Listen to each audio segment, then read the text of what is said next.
So today we will start agricultural economics, its meaning, scope and goals of the economics. So the term economics has been derived from the Greek language and the Greek word oikonomia, which means the management of the household, or you can say administration of the household. And there are two distinct words of the Greek language. One is the oikos and second one is the nomos. This oikos means household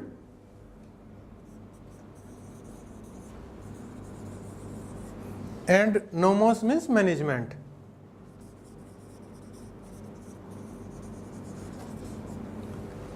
And the economics is the social science that is concerned with the production, consumption and the distribution of the goods and services. Means the economics is nothing but it is the social science which deals with the production and distribution and the consumption of goods and services. And there are several definitions of the economics which can be based on either the wealth or welfare or growth.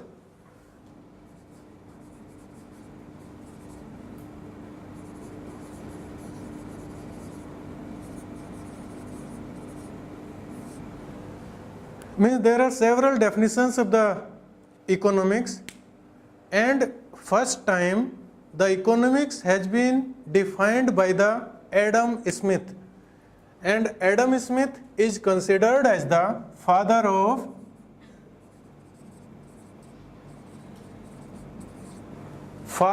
economics, and he wrote a book named An Inquiry into the Nature and Causes of Wealth of Nations, published in the year 1776.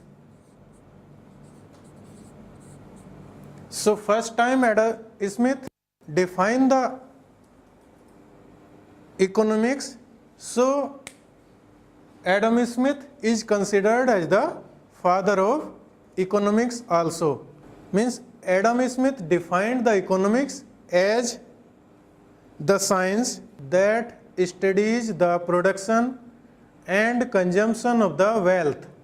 The another definition was given by J.B. Say, and Adam Smith and J.B. Say was considered as the classical economists. Means Adam Smith and J.B. Say gave the classical definition of the economic, so both of these are considered as the classical economist.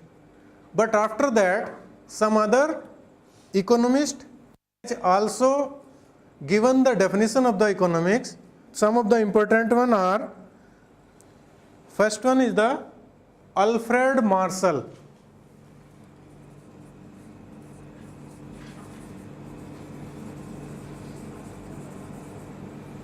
And Alfred Marshall also wrote a book named Principles of Economics in 1890.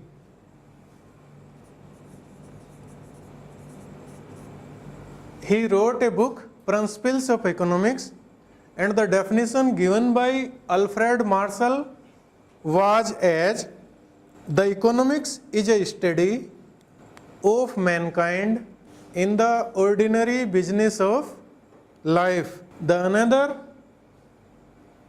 important definition of the economics was given by Lionel Robbins.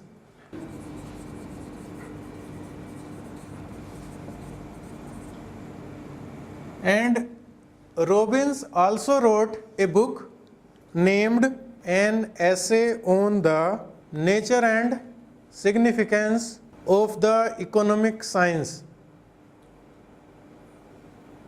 published in 1932. And Robbins defined the economics as the science which studies the human behavior as a relationships between ends and scarce,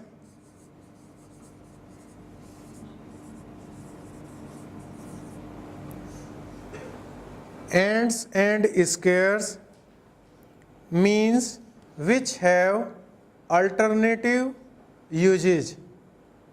So these are the some of the important definitions given by Adam Smith, Marshall and Robbins. So in nutshell, the economics can be defined as the economics is a social science concerned chiefly with the way the society chooses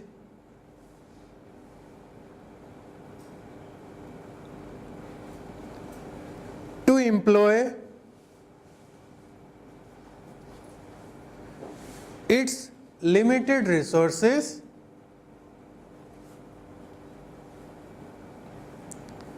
which have alternative usage to produce the goods and services for present and future consumption. For present and future consumption.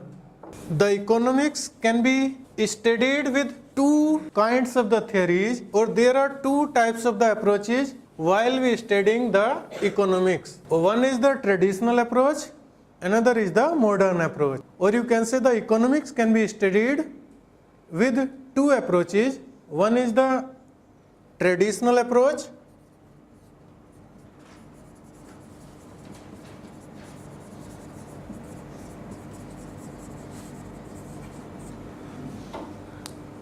so traditional approach means the subject matter of the economics can be studied under the four divisions, that is production,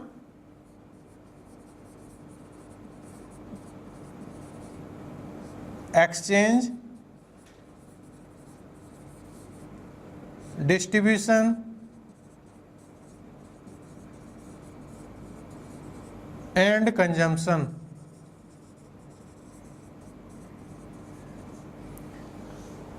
Means whatever is the total economics, it can be studied with these four subdivisions.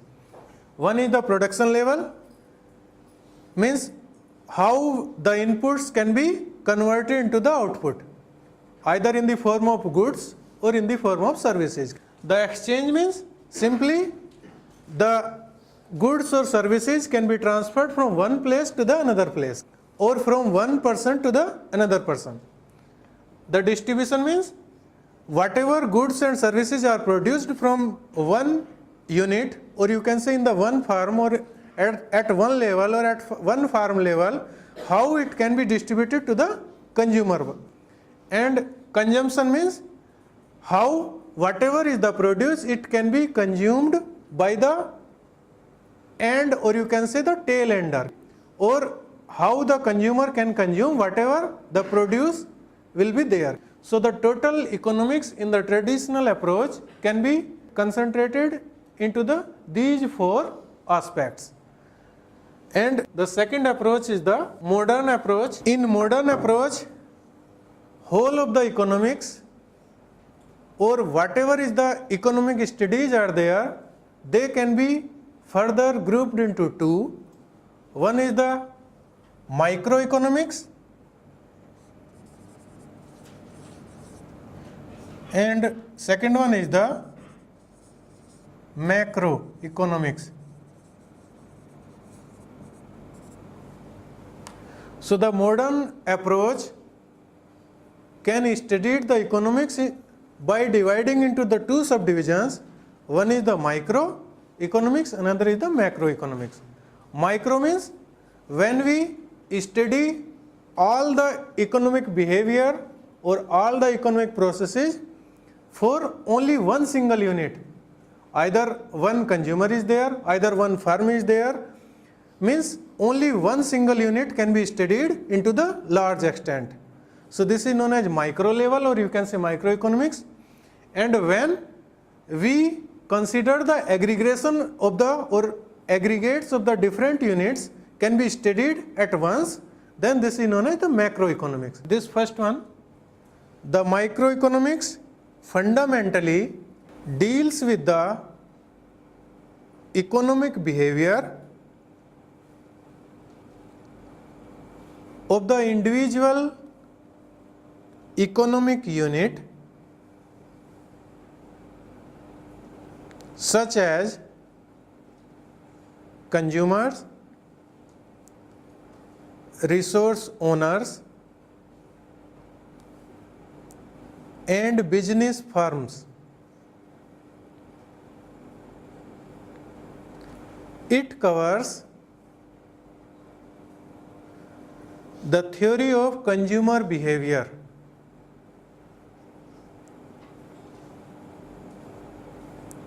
product pricing, factor pricing, and theory of economic welfare. And it is also known as the price theory. It is also known as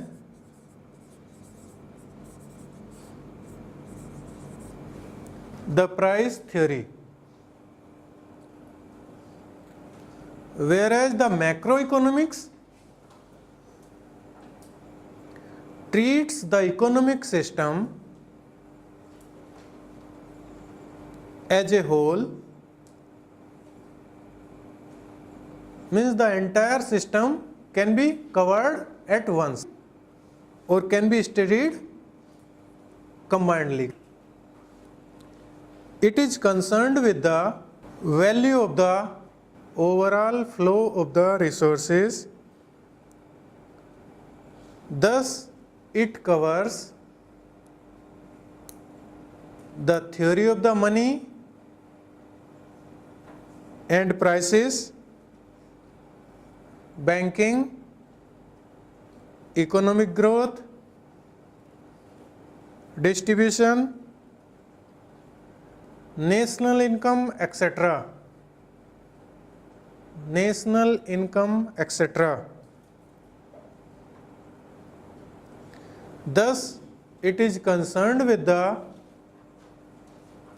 study of the aggregates, and it is also known as the income theory or employment theory.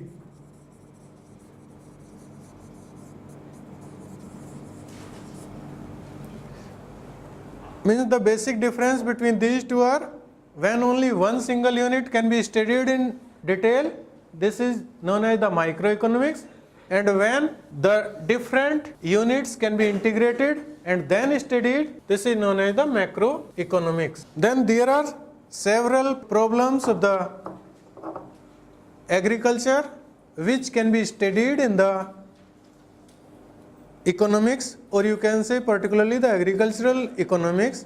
So when these problems can be overcome with the help of this agricultural economics, so what are the important goals of the economics? Goals means what are the main problems are existing in the field of agriculture if they can be overcome with the help of the economics, so this is nothing but the goal or whatever the objective of the economics, you can say. So note down the goals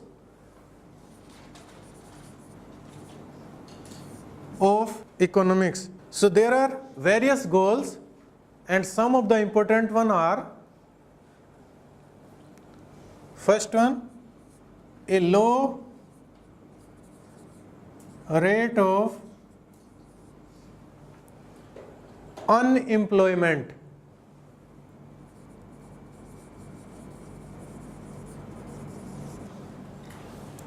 Means if the economic growth is increased, then the employment is generated and the rate of unemployment can be slowed down. Then second goal is it can help in stabilizing the prices.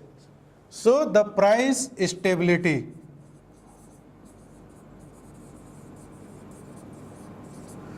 You all know the price of a good or service can be decided with the demand and supply. So if the price are fluctuated one, then at some locality the price of the same good or same service may be very high, or at some places they should be very low. So it can create the imbalance in the economy. Clear? So the price stability is the major problem which can be sorted out with the help of the economics. Then another one is the efficiency.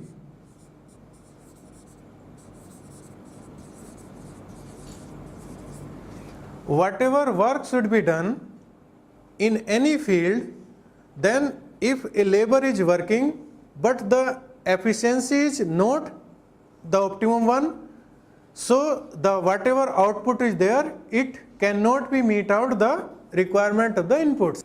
So if less inputs can be fully utilized, so the output will be more, or you can say in other words, the work should be done with more efficiency. So the efficiency should be sustained with the help of the judicious use of the input units.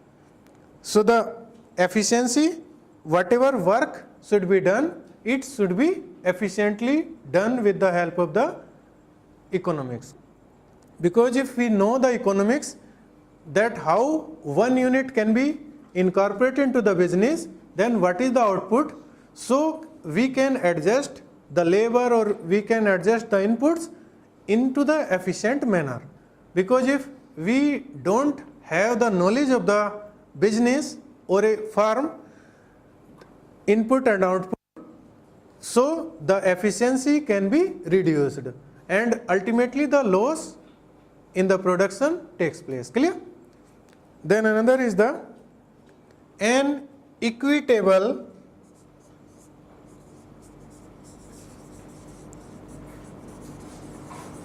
distribution of the income. You all know in the country there are not the evenness in the income. Some groups having the lot of money, although the number can be confined only the few percentage. Clear? But most of the mass of the total population is residing below the poverty level. Say for example about 30, or some say the 21, and means the 25 or 26% population is below the poverty line, and some say for example 5% or 10% peoples have the money which cannot be generated by the 80% of the mass. So this distribution is uneven in the income. So this is the major problem, that the distribution of the income is uneven, so it can be an important goal of the economics. Clear? Another one is the growth.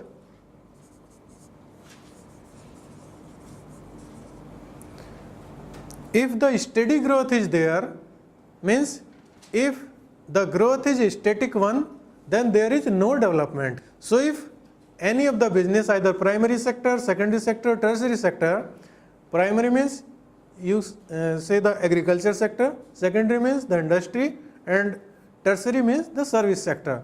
If the growth is static, then no further development is there. So growth should be in the manner so that the development may be proceed. Next one is the economic freedom and choice.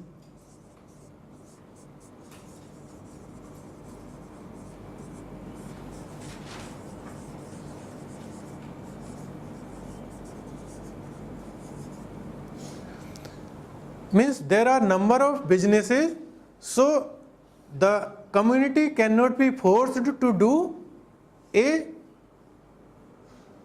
process which is not suitable for that particular locality or that particular environment. So there should be the freedom for choosing the farm or choosing the business, as well as there is no forcefully approved business which can be done by the community or by the mass of the population. So there should be the economic freedom and choice for choosing a particular business or a particular tradition. Then economic welfare.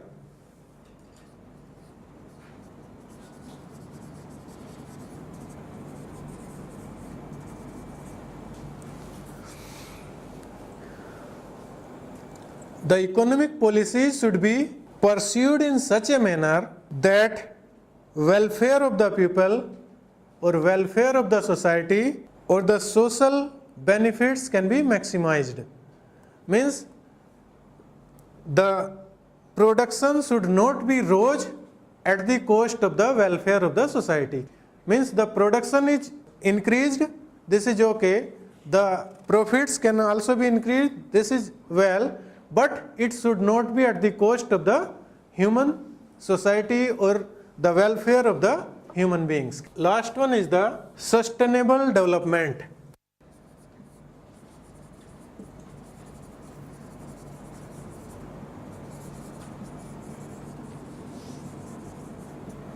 Means whatever is the produce, it can fulfill the needs of the present population but doesn't harm to the future generation also.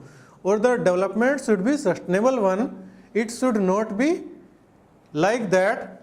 So the today there is we achieve the highest production, but for the future generation there is no scope for further improvement in the production of the goods and services. So the development should be sustainable one. Sustainable means it should fulfill the needs of the present generation and also with least harm to the future generation or no harm to the future generation. So these are the important goals of the economics, because there are the certain problems, and when we overcome these problems, so there should be the scope of the economics.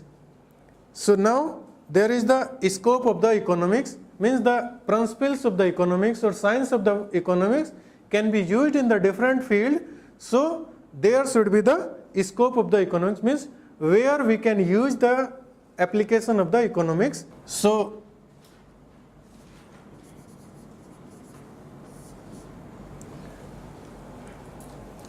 the economics can be used in various fields. Say for example, international economics,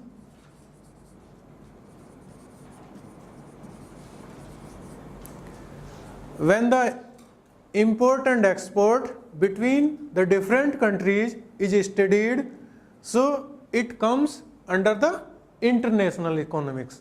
Means when the principles of the economics is utilized in the bargaining, or you can say in the trade between the two or more than different countries.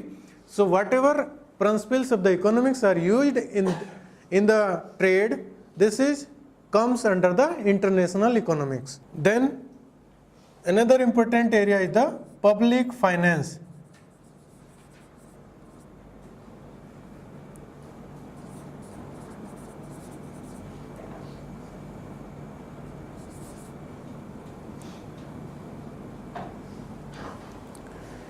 Public finance means like the flow of the money, or you can say the liquidity from one person to the another person.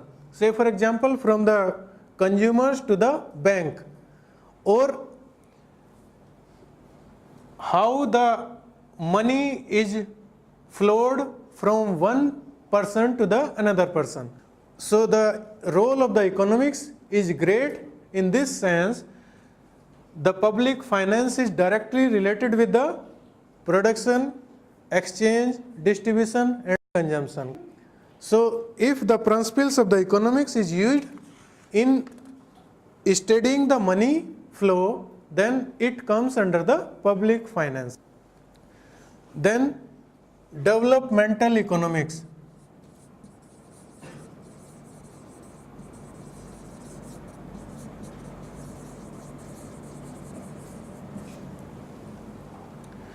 Means the economic principles can also be helpful in the growth and development of the goods and services. Scope means where the economic principles can be utilized for gaining the more popularity or for achieving the more production, say for example. Then next is the health economics.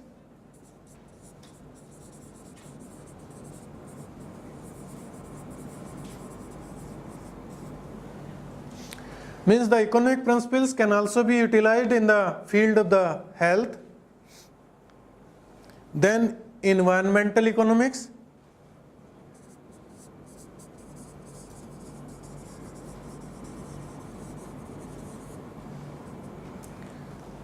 Because the environment can play a great role, so the economic principles can also be utilized in the field of the environment, because environment is of more concern due to the climate change. So what change should be there in a particular gas from one locality to the another locality, and what is the influence of this climate change on the production of a particular commodity. So it can be studied in the field of environmental economics. Another field may be the urban and rural economics. Means the economic principles can also be utilized in the field of the urban areas and rural areas by providing the different kind of the facilities to the different mass of the peoples residing in the either rural areas or urban areas. There are many branches other than these, say for example welfare economics, monetary economics, energy economics, transport economics, economic planning and economics of infrastructure, etc., where the principles of the economics can be utilized. So the scope of economics is of great importance, or you can say the economic principles can be used in the various fields, or various kind of the disciplines can be associated with the economics, like these plus something more, that is energy economics, transport economics, infrastructure development economics, etc. Now the another chapter is the factors of the production.